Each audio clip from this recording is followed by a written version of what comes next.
The Nürburgring. If you've spent any race course in the world, but it's become a... Hey guys, welcome back again to the channel.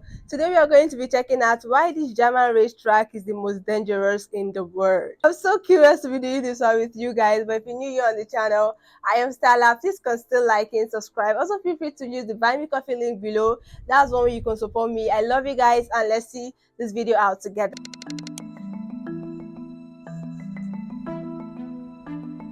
Whoa! The Nürburgring. If you've spent any time reading about cars, you've probably heard the term. What? What is it? It's a merciless 13-mile track with terrifying twists, turns, and dips. And arguably the most dangerous race course in the world. But it's become a sort of holy destination for drivers, professional and amateur, who make the pilgrimage to the small town of Nürburgring, Germany. Since its construction in 1927, the ring has tragically claimed the lives of just under 70 motorsport heroes. Whoa. Legendary Formula One driver Jackie Stewart famously crowned the track the Green Hell, a nickname it holds to this day. But just what makes the Nürburgring so brutal? The Nürburgring is actually God, that's crazy. What? composed of two different courses, but it's the site's northern loop, or Nordschleife, that most associate with the track. As the world's longest racetrack, the Nordschleife remains the ultimate test of skill amongst professional drivers competing in extreme races, like the 24 Hours of Nürburgring endurance race. A closer look at the track reveals three things that make it such a challenge, even for the most skilled drivers. The steep elevation changes, blind corners, and the lack of runoff areas. Let's start with the elevation changes. For an idea of just how severe the Nürburgrings are, the total difference in altitude from the track's highest point to its lowest is a jaw-dropping 985 feet. And it doesn't occur gradually either. The shifts in elevation are abrupt and spontaneous, providing plenty of challenges for those who don't know the track thoroughly, and even those who do. One of the best examples of this happens fairly early in the track, at a section known as Foxhole.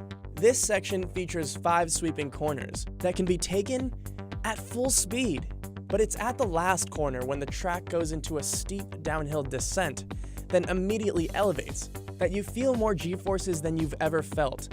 To better understand what driving through it is like, we caught up with someone who circles the ring over 1,000 times every year. Misha Schruden is a race car driver, course instructor, and YouTuber who knows every inch of the track like the back of his hand. He's even managed to guide a driver around it while completely blindfolded.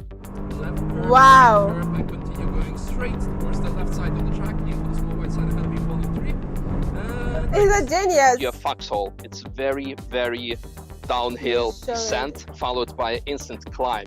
And what a lot of people do, they think like, oh, let me see what the top speed of my car is because I'm going downhill now. And then they brake at the lowest point. The issue here is the weight transfer. When you brake at the complete bottom, you have the weight transfer already because the car will change its direction from going downhill to uphill. And when you apply the brakes on that, you will most likely end up in the barrier. But it's near the ring's end that drivers face one of the most daunting sections of racetrack in the world when it comes to elevation change. Located 10.5 miles into the track is a section called Flansgarden. Known for its number of career-ending accidents, there is zero room for error on this series of jumps and turns, where drivers will find it nearly impossible not to go airborne. So you actually literally, the car will jump 3 times over, I would say, a period of 1 minute. Your car would be airborne 1 time straight before the braking zone. 1 time you will go a bit sideways, maybe even in the air as well. And 1 time you would be going over 120 miles per hour over a slight bump while changing direction. So when you have a mistake there, it will usually end up in a very, let's say, track closure. People will have to close the track, how bad of an accident it's going to be. But it isn't simply jumps and drops that cause so many accidents on the Nürburgring. On a 13-mile track, made up of around 170 different tight corners, about 90% of them are blind. The ring's infamous turn they call Kallenhard, about 5 miles into the track, is the perfect example of just how blind these corners can be. It's difficult because it's very blind and it gets very tight. It has a very, very, very late apex, and people just don't expect that because they think, well, the turn should be over now. No, it gets tighter, tighter, tighter, and it's very blind, and you see a lot of accidents happen there. So you had to stay very slow, very much on the outside, slow feet, fast hands, and get it right. And this is something what people really mess up. So this is, I would say, in terms of the blind corner, Cullen Hart is definitely one of the most challenging ones. It's also the lack of sufficient runoff areas that separates the Nürburgring from the rest of the world's professional racetracks. While most courses feature plenty of zones for out-of-control vehicles to safely depart from the track, less than a handful of corners at the Nürburgring have what could even be considered runoff areas. For the majority of the course, drivers will find that there is less than a meter separating the track from the barriers. This means that even the slightest mistakes can result in cars smashing into the walls. But as intimidating a track like the Green Hell can be, Misha has a few simple words of advice for those everyday drivers looking to tackle the ring for the very first time.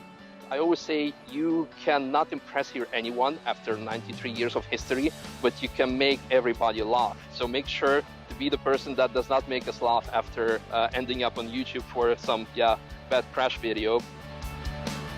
Whoa. Thinking about my life right now. Why do people indulge in this? Like, the road is known for almost, I think, about 70 drivers or professional riders has actually lost their life due to this sports event and because of the road as well. So why do people keep indulging in it? I know it's all fun, but at the same time it's risky. Yes, most of the race video I've seen, the road is actually very straight and sometimes it's quite narrow. But in this case, it has a whole lot of bumps and elevation changes, blind corners, no runoff areas, especially the blind corners. Like in this video, it said it has over 170 blind corners. As a new driver or a new racer on this track, you go through maybe the first 50 and you think it's all over, but you still have like 70 more or how many more ahead of you that you blindly know about, and it just leads to crashes. And even the meter from the road and the barrier there, it just is less than or a meter, and this is crazy. I wouldn't advise anybody to do this, but I know it's fun, it's adventurous, but at the same time it's hell of crazy for me. Let me know what you think about this in the comment section.